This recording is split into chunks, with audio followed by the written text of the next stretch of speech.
Hola queridos hermanos y amigos, ¿cómo están? Dios les bendiga.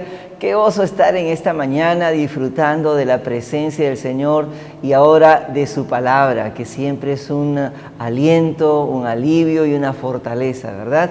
Qué gozo estar juntos nuevamente y a través de este espacio poder compartir la palabra del Señor. Bienvenidos y qué bueno estar juntos. Mire, tengo en mi mano una fruta, la conocemos como la tuna. Esta fruta es muy deliciosa, es rica, pero ¿quién se imaginaría que este fruto proviene de una planta que crece, florece y da fruto precisamente en terreno seco, terreno árido, ¿verdad? Bueno, de eso se trata el tema precisamente de hoy, crecer en medio de un tiempo difícil. Así como el cactus o la tuna crecen, florecen y dan fruto incluso en terrenos áridos, Dios llama al pueblo de Dios, nosotros, la iglesia, a crecer en un mundo que muchas veces es seco, árido y hostil a la iglesia. Sin embargo, podemos crecer, podemos florecer, podemos dar fruto para el Señor, para la gloria de Dios y para bendición de muchas personas, como también esta planta, ¿verdad? Bueno, y para ello queremos que todos por favor abramos nuestras Biblias en el libro de Éxodo. Vamos a ver cómo Dios eligió al pueblo de Israel y este pueblo creció en medio de circunstancias muy difíciles. Éxodo capítulo 1, por favor, vamos a leer todo este capítulo y vamos a meditar en alguno de estos versículos el día de hoy. Dice la palabra del Señor: estos son los nombres de los hijos de Israel que entraron en Egipto con Jacob. Cada uno entró con su familia: Rubén, Simeón, Leví, Judá, Isaacar, Zabulón, Benjamín, Dan, Neftalí, Gad y Aser. Todas las personas que le nacieron a Jacob fueron 70 y José estaba en Egipto. Y murió José y todos sus hermanos y toda aquella generación. Y los hijos de Israel fructificaron y se multiplicaron y fueron aumentados y fortalecidos en extremo, y se llenó de ellos la tierra. Entre tanto, se levantó sobre Egipto un nuevo rey que no conocía a José, y dijo a su pueblo: he aquí, el pueblo de los hijos de Israel es mayor y más fuerte que nosotros. Ahora pues, seamos sabios para con él, para que no se multiplique y acontezca que viniendo guerra, él también se una a nuestros enemigos y pelee contra nosotros y se vaya de la tierra. Entonces pusieron sobre ellos comisarios de tributos que los molestasen con sus cargas, y edificaron para Faraón las ciudades de almacenaje, Pitón y Ramesés. Pero cuanto más los oprimían, tanto más se multiplicaban y crecían, de manera que los egipcios temían a los hijos de Israel. Y los egipcios hicieron servir a los hijos de Israel con dureza, y amargaron su vida con dura servidumbre, en hacer barro y ladrillo, en toda labor del campo y en todo su servicio, al cual los obligaron con rigor. Y habló el rey de Egipto a las parteras de las hebreas, una de las cuales se llamaba Cifra y la otra Fúa, y les dijo: cuando asistáis a las hebreas en sus partos y veáis el sexo, si es hijo, matadlo, y si es hija, entonces viva. Pero las parteras temieron a Dios y no hicieron como les mandó el rey de Egipto, sino que preservaron la vida a los niños. Y el rey de Egipto hizo llamar a las parteras y les dijo: ¿por qué habéis hecho esto, que habéis preservado la vida a los niños? Y las parteras respondieron a Faraón: porque las mujeres hebreas no son como las egipcias, pues son robustas y dan a luz antes que la partera venga a ellas. Y Dios hizo bien a las parteras, y el pueblo se multiplicó y se fortaleció en gran manera, y por haber las parteras temido a Dios, Él prosperó sus familias. Entonces Faraón mandó a todo su pueblo diciendo: echad al río a todo hijo que nazca y a toda hija preservad la vida. Bueno, es la historia del Éxodo, ¿verdad? Cómo Dios miró a su pueblo y lo llevó desde su esclavitud en Egipto hacia la tierra que el Señor les había prometido, tierra que fluye leche y miel, ¿verdad? Cuando termina el libro de Génesis vemos a una nación que todavía no era nación, era una familia, por ser más exactos, ¿verdad? Una familia numerosa, pero al fin familia. Pero al llegar a Egipto se convirtieron en una nación bastante numerosa. Bien, al leer entonces el libro de Éxodo vamos a entender algunas cosas importantes. En primer lugar, vemos que cuando la Biblia nos habla del pueblo de Israel, Israel es el símbolo del pueblo de Dios, la iglesia. Bueno, también vemos a otro personaje, ¿verdad? Faraón y Egipto. Egipto representa para nosotros y es símbolo del sistema de este mundo alejado del Señor y contrario a la voluntad de Dios. Todo este sistema, ¿verdad?, secular, toda esta forma de pensar y de vivir de la gente que no conoce al Señor, todo eso representa el mundo y Egipto es un símbolo precisamente de este sistema.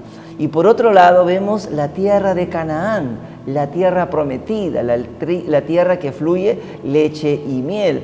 Y Canaán en un sentido, bueno, puede representar el estar con Cristo por la eternidad, pero también representa el estar con Cristo hoy, porque es en Cristo Jesús donde nosotros somos bendecidos con abundancia de bendición, tanto espiritual, emocional, material, física, en todo aspecto. Entonces, Canaán para nosotros los cristianos representa estar con Cristo, disfrutar de una íntima y completa comunión con Él, pero también representa la eternidad, el estar con el Señor cara a cara en la patria celestial un día.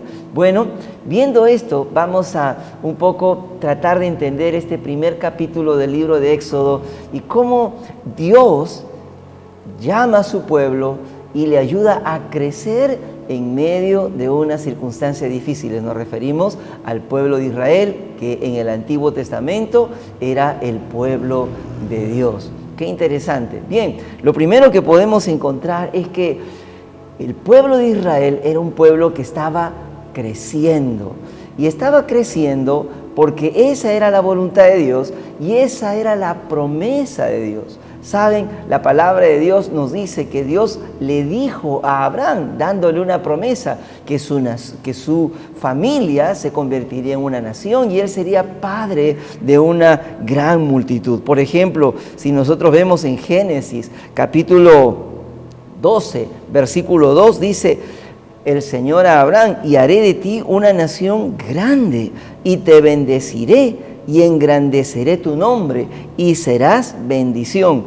Bendeciré a los que te bendijeren y a los que te maldijeren maldeciré y serán benditas en ti todas las familias de la tierra. Mire cómo Dios le promete a Abraham: haré de ti una nación grande.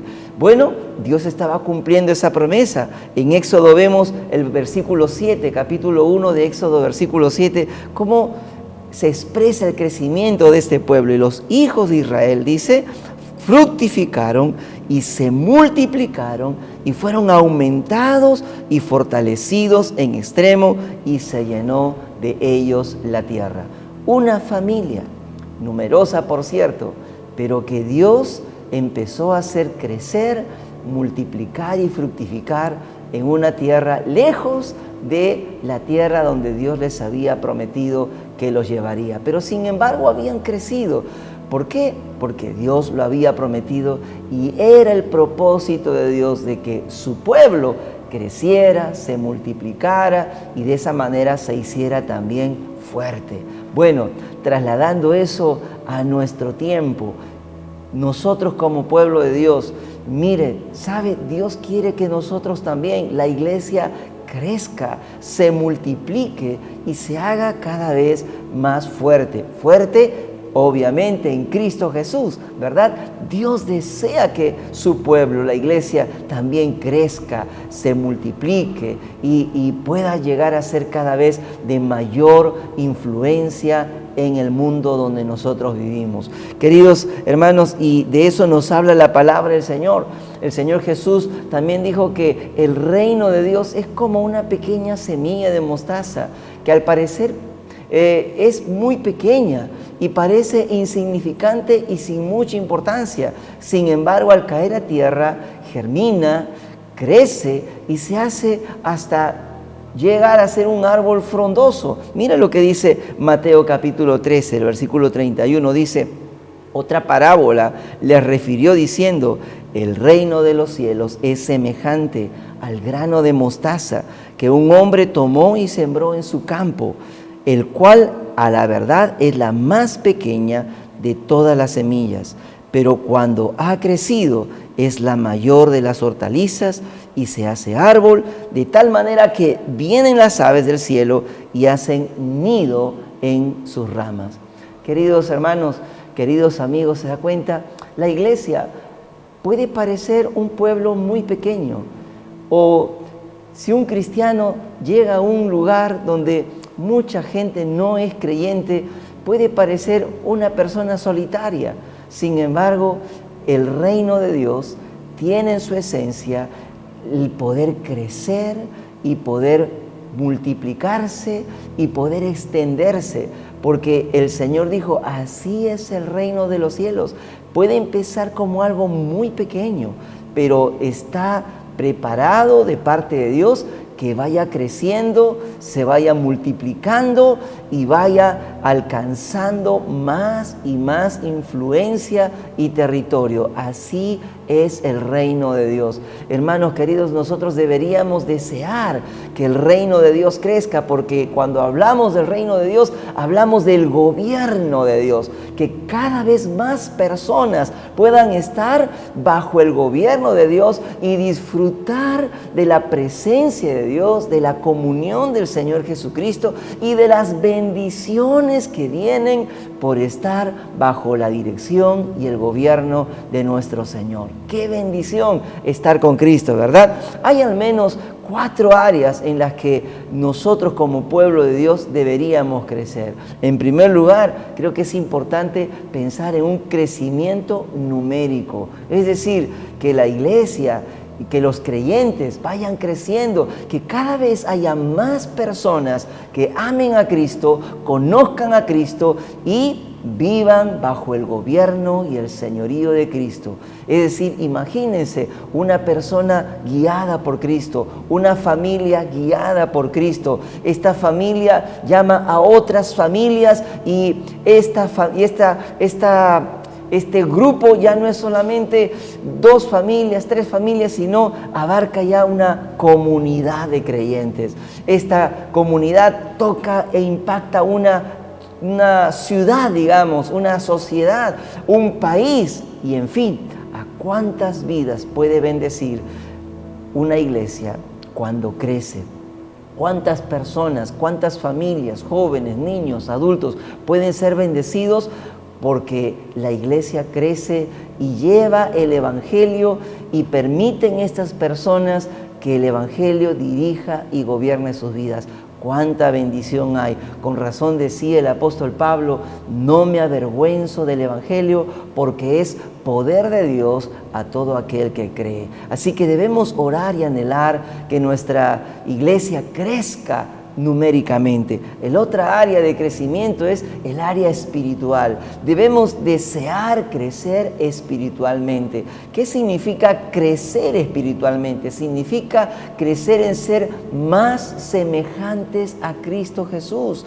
Imagínense siendo obedientes a la palabra como el Señor lo fue. Él conocía y Él vivía, Él obedecía la palabra de Dios. Ser más santos como nuestro Señor lo es. Ser más consagrados necesitados como nuestro Señor lo es, ¿verdad? Amar a las personas y tener compasión como nuestro Señor Jesús nos enseñó. Debemos desear y anhelar crecer también espiritualmente. La otra área de crecimiento tiene que ver con un crecimiento físico. Imagínense, normalmente nos reunimos en el templo, aunque ahora ustedes nos pueden escuchar a través de las redes sociales, pero imagínense un templo que tiene capacidad para 100 personas, pero luego han crecido numéricamente al punto de que hay 300, 400, 500 personas o más.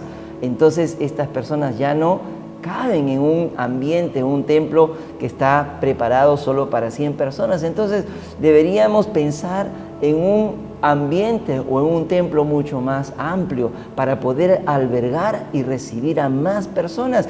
Eso requiere también un crecimiento físico, ¿verdad? En cuanto a infraestructura, tenemos que anhelar crecer en ese aspecto. Y por otro lado, y creo que es muy importante también, debemos anhelar crecer en influencia. Y en esto tiene que ver nuestro servicio y nuestro testimonio. Es decir, que cuanto más cristianos hay, nuestra influencia debe ser mayor. Hay lugares, y narra la historia de lugares donde han habido grandes avivamientos, donde las cantinas se cerraban, los prostíbulos se cerraban, la gente en la calle ya no robaba ni tampoco había delincuencia, las cárceles estaban vacías, no había necesidad de policías. ¿Por qué? Porque cada vez habían más cristianos y las vidas de las personas y de las familias cambiaba por la influencia y el poder del Evangelio. No solamente una persona cambiaba, sino incluso las familias y la sociedad misma. ¿Por qué? Porque el Evangelio tiene poder para cambiar el corazón de una persona. Muchos ponen sus esperanzas en los políticos y en los cambios sociales dados por las leyes y lo político, y no está mal desear eso. Sin embargo, todos esos son cambios superficiales. El ser humano necesita un cambio desde su interior, y ese cambio lo puede realizar solamente Cristo Jesús por el poder del Espíritu Santo en la vida y en el corazón de cada persona. Imagínense entonces, cuanto más predicamos la palabra y vivimos el Evangelio y obedecemos a la palabra de Dios, esta vida que vive de esa manera puede impactar y tocar a otras vidas e influenciar positivamente en la sociedad, al punto de que no solamente trae cambios en el corazón y en la vida de una persona, sino aún de una familia, de una comunidad, de una sociedad, de un país, en fin. Quiera Dios que el Señor nos haga entender esta realidad y podamos desear de todo corazón. Ahora, el Señor desea el crecimiento de su iglesia, desea el crecimiento de su pueblo y ha puesto en nosotros la habilidad y la semilla de ese crecimiento.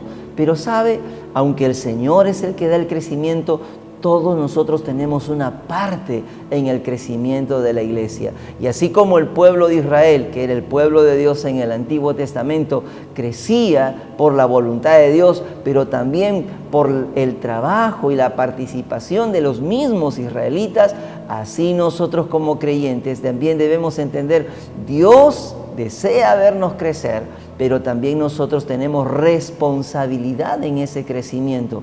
¿Qué es lo que debemos hacer? Bueno, preguntarnos de qué forma tú y yo estamos trabajando por el crecimiento del pueblo de Dios, por el crecimiento de la iglesia. ¿Estás, por ejemplo, transmitiendo tu fe a tus hijos, compartiéndoles la palabra de Dios y viviendo una vida que ellos puedan imitar?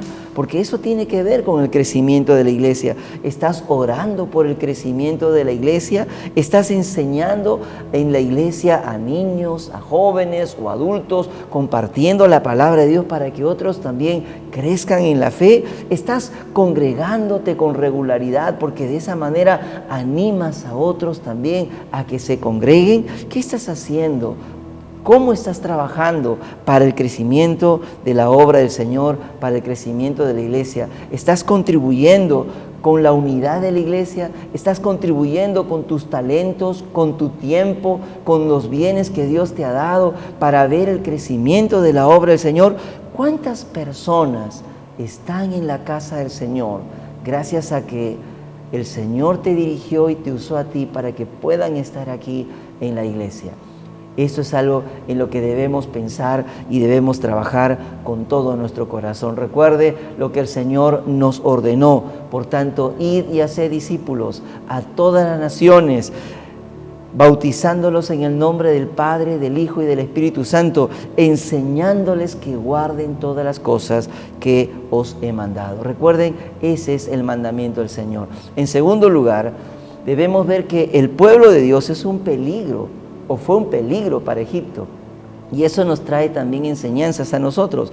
En Éxodo 1:8 dice: entre tanto, se levantó sobre Egipto un nuevo rey que no conocía a José y dijo a su pueblo: he aquí el pueblo de los hijos de Israel es mayor y más fuerte que nosotros. Ahora pues seamos sabios para con él, para que no se multiplique y acontezca que viniendo guerra, él también se una a nuestros enemigos y pelee contra nosotros y se vaya de la tierra. Egipto veía al pueblo de Israel como una amenaza y un peligro para sus intereses. ¡Qué interesante! Y al ver el crecimiento y la multiplicación, se dieron cuenta también que eran más fuertes en número, como también en capacidad. Imagínense. Y entonces Egipto tenía temor que el pueblo de Israel siga multiplicándose y siga haciéndose más fuerte.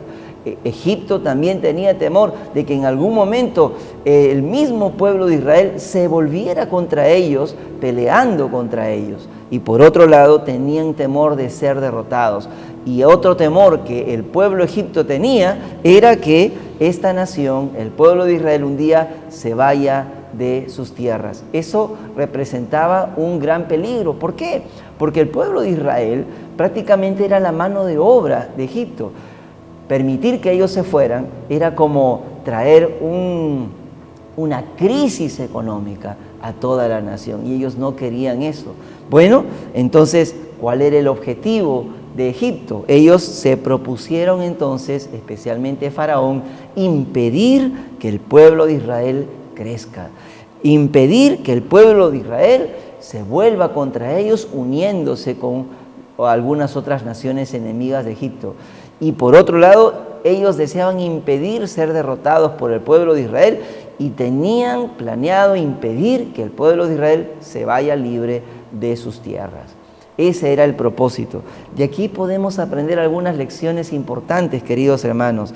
Así como el pueblo de Israel representa o representaba una amenaza para Egipto, trasladándonos a nuestros tiempos, la iglesia representa también una amenaza a la forma de pensar y a la forma de vivir de un mundo y de una sociedad que están alejados y separados de Dios. La iglesia entonces representa una amenaza para el mundo y su sistema de pensamientos, de creencias, de antivalores, su estilo de vida, porque cuanto más crece la iglesia, más fuerte se hace y más fuerte y poderosa es su influencia beneficiosa sobre la sociedad y sobre las personas y sobre la cultura en que se encuentra la iglesia. Deberíamos entonces estar conscientes de esta realidad y trabajar incansablemente, queridos hermanos, por el crecimiento de la iglesia, para que muchas más personas conozcan a Cristo y salgan libres de esa esclavitud en la que se encuentran, atrapados en formas de pensar equivocadas, formas de pensar erradas y estilos de vida que solamente traen dolor y malestar y destrucción a familias, jóvenes, niños. ¿Cuántos borrachos, drogadictos, cuánta infidelidad y adulterio está destrozando los hogares y las familias hoy en día? No es producto de la forma de pensar equivocada y la forma de vivir de un mundo separado de Dios. ¿Cuánta necesidad hay, verdad, de que nosotros como iglesia sigamos creciendo para poder tocar e impactar esas vidas y sacarlas de esa situación, de ese pozo en el que se encuentran. La palabra del Señor dice en 2 de Timoteo, capítulo 4, versículo 2, que prediques la palabra, que instes a tiempo y fuera de tiempo, redarguye, reprende, exhorta con toda paciencia y doctrina. Otra segunda lección que podemos aprender es que así como Egipto temía que Israel se una y haga alianza con los enemigos de Egipto, así también muchas veces el enemigo de nuestras almas teme que nosotros nos unamos más a Cristo Jesús. El enemigo tiembla cuando la iglesia ora mucho más fervientemente, cuando la iglesia lee la palabra, medita en ella y se compromete determinadamente a obedecer la verdad.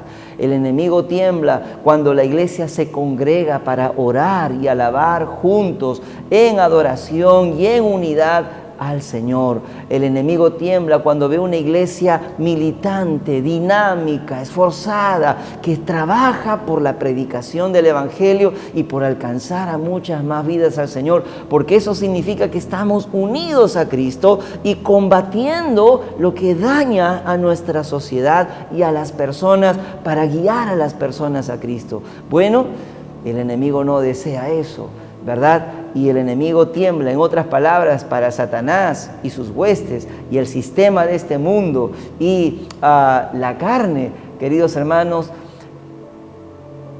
el que un cristiano se asocie y se una y camine con Cristo es peligroso y ellos no quieren eso. Y por eso el enemigo muchas veces tratará de distraernos y mantenernos ocupados y atareados en preocupaciones, afanes, ansiedades, diversiones y placeres, de tal manera que nos distanciemos de nuestra relación con el Señor. No lo permita. Como Faraón hizo lo posible porque el pueblo de Israel no se una ni haga alianza con los enemigos de Egipto, así también el enemigo de nuestras almas no desea que nos aliemos con Cristo y combatamos contra Él.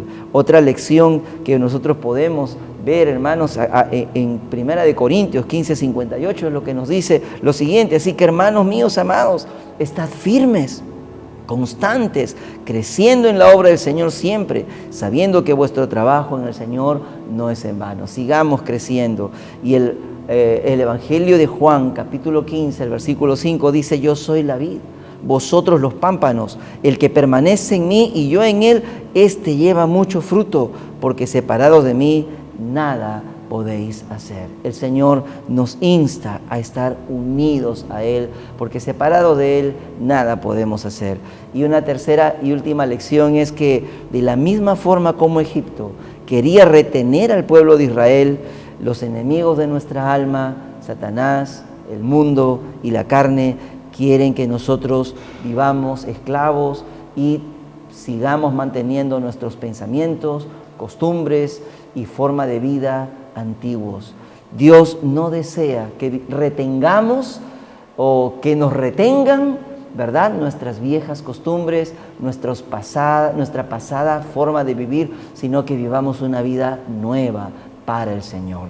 Esto es algo que debemos entender. Para esto vino Cristo. Hebreos 2:14 dice: así que por cuanto los hijos participaron de carne y sangre, Él también participó de lo mismo, para destruir por medio de la muerte al que tenía el imperio de la muerte, esto es, al diablo.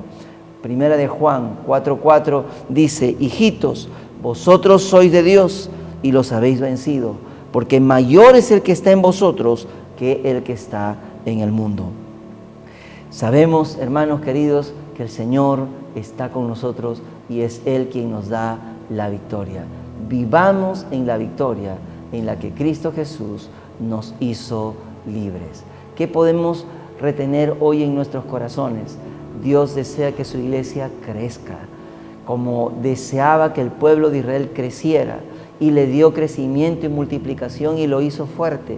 Dios quiere que su iglesia crezca y se haga fuerte y podamos ser de impacto, de bendición y de una influencia positiva y transformadora en el ambiente en el que nos encontramos. Así que hagamos nuestra parte en el trabajo del crecimiento de la obra del Señor.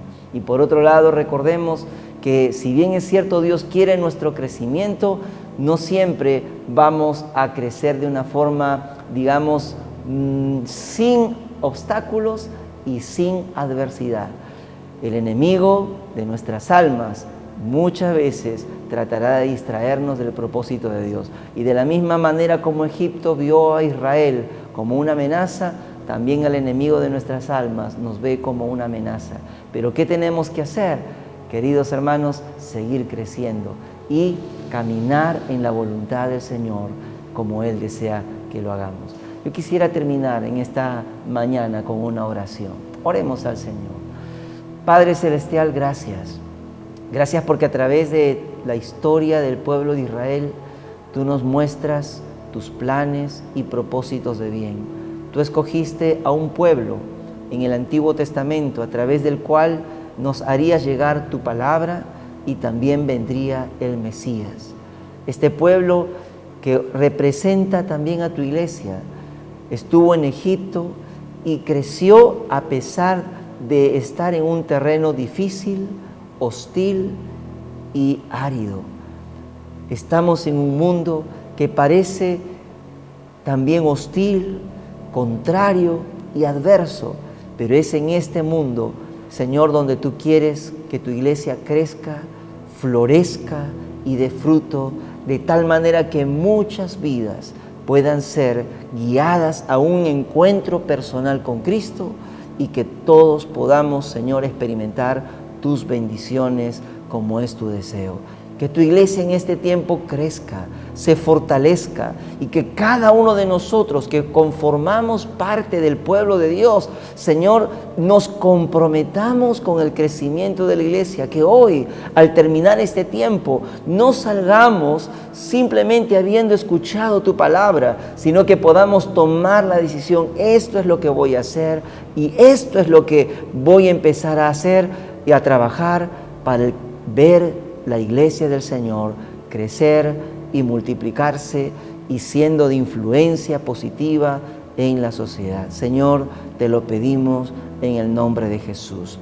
Amén y amén. Aleluya. Tal vez nos escuchas por primera vez o nos estás siguiendo, pero aún no has dado el paso de convertirte en un cristiano, de ser parte de la familia de Dios, de venir a ser parte de la iglesia, del pueblo de Dios, que es una iglesia y un pueblo que está creciendo. ¿No quieres abrirle tu corazón al Señor y permitir que el Señor entre en tu vida y empiece a cambiar tu vida y a darte también crecimiento y bendición? ¿Sabes? La palabra del Señor dice que todos hemos fallado, hemos pecado. Sin embargo, el Señor está dispuesto a perdonar nuestros pecados si nos arrepentimos. Y cuando nos arrepentimos y confiamos en Él, Él nos hace parte de su familia, parte de su pueblo. ¿Quisieras dar el paso hoy? Si quieres hacerlo, repite conmigo esta oración. Señor Jesús, gracias te doy por tu palabra. Gracias porque me enseñas tu verdad. Yo sé que te he fallado muchas veces y no quiero seguir así. Perdona mis pecados, perdona mis transgresiones. De corazón me arrepiento. Te abro las puertas de mi vida. Te invito a entrar en mí y te pido que seas mi Salvador y el dueño de mi vida. Yo quiero amarte y servirte todos los días de mi vida, de hoy en adelante. Gracias, Señor. Amén y amén. Querido amigo, si tú has hecho esta oración, déjame decirte, el Señor te ha escuchado. Él ahora está morando en ti y quiere ayudarte a crecer más y más. Si tú quieres seguir creciendo, estaremos dispuestos a ayudarte. Comunícate con nosotros a los teléfonos que están en pantalla y con gusto trataremos de ayudarte en tu crecimiento espiritual. Que Dios te bendiga.